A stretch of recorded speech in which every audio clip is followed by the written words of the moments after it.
Latest development coming in. Sonam Wangchuk has also tweeted his reaction to the resignation of Dharmendra Pradhan. I'll just read out his tweet to our viewers. It's a victory of democracy, direct democracy, straight from the streets. It's a victory of peace, patience and perseverance. And he's congratulated the CJP, Gen Z of the nation, and thanked all citizens for shedding fear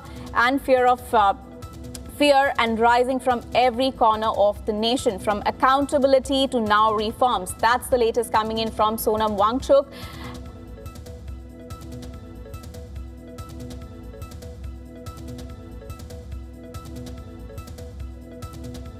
See, at the end, at least I can say that a reason has prevailed upon them.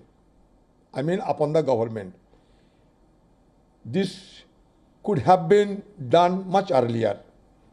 If it was done much earlier, then this kind of untoward incident could have been averted. All right, that's the latest coming from the Congress party over the resignation of Education Minister Dharmendra Pradhan.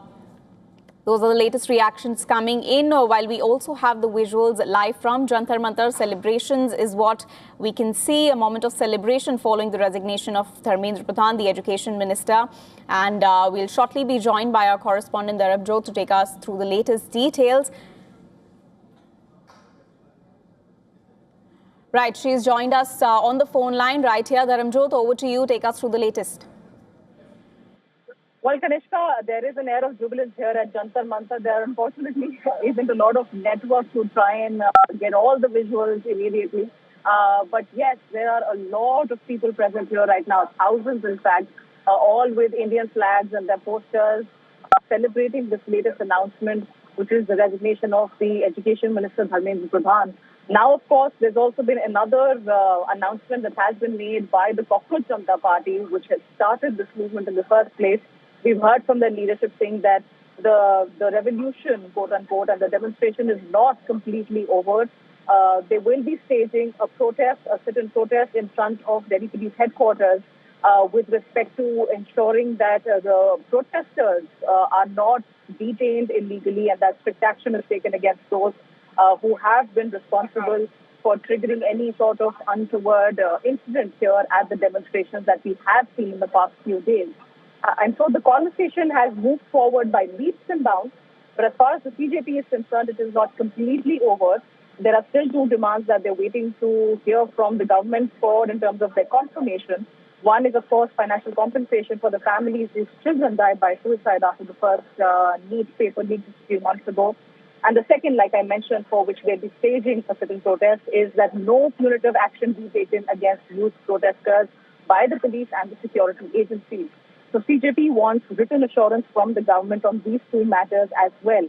And once that happens, then will the protest formally, officially come to an end, and then the conversation will open up for the second part of this entire movement, which is the overhaul of India's education system, the reforms that have long been required.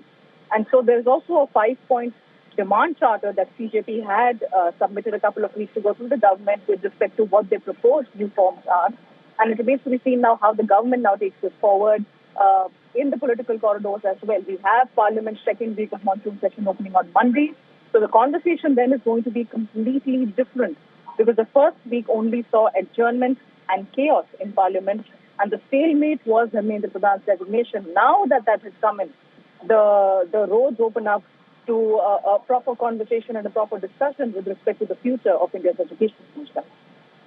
Right, thanks, Dharmendra, for all of those details. Well, CJP wants written assurance from the government to end the protest. That's the latest word coming in. It has also submitted a 5-point demand chart to the government, and they want written assurance from the government. And all eyes will now be on Parliament discussions over the overhaul of the education system. Meanwhile, latest development coming in. CJP representative has announced that they will march to Delhi Police headquarters to protest against the restrictions that were in place. Dharmendra is still with us on the line. DJ, what is the latest that you are picking up as far as CJP's demands are concerned?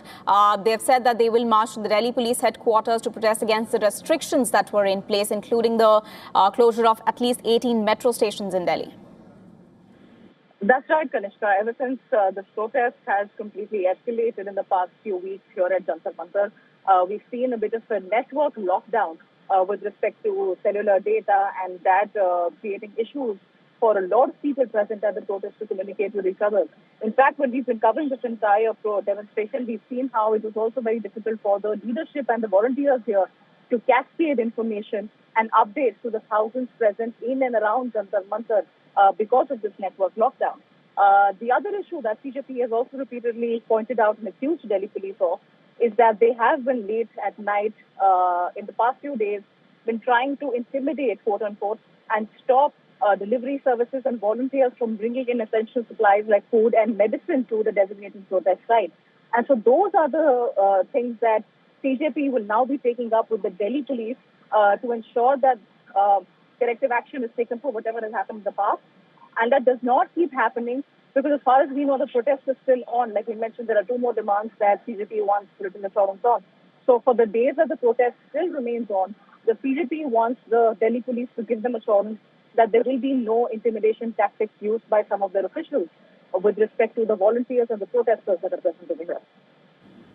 All right, thanks, DJ, for taking us through those details. Well, network lockdown, those are some of the key concerns that the CJP has highlighted, and that's the important word coming in right now, that the protest is not over, despite the resignation of Education Minister Dharmendra Pradhan. CJP has now announced that they will march the Delhi police headquarters to protest against the restrictions that were in place, including the network lockdown. They've also said that Delhi police did intimate delivery services late in the night and that corrective action needs to be taken, and that CJP wants cops to cooperate and maintain the peaceful protests that have been taking place at Jantar Mantar, as the protest is not over yet, despite the resignation of the Education Minister. That's the latest coming in. Well, those are the live visuals on your screen from Jantar Mantar, and but time now for a very short break. We'll bring you more updates from Jantar Mantar and the latest developments from New Delhi right after the break.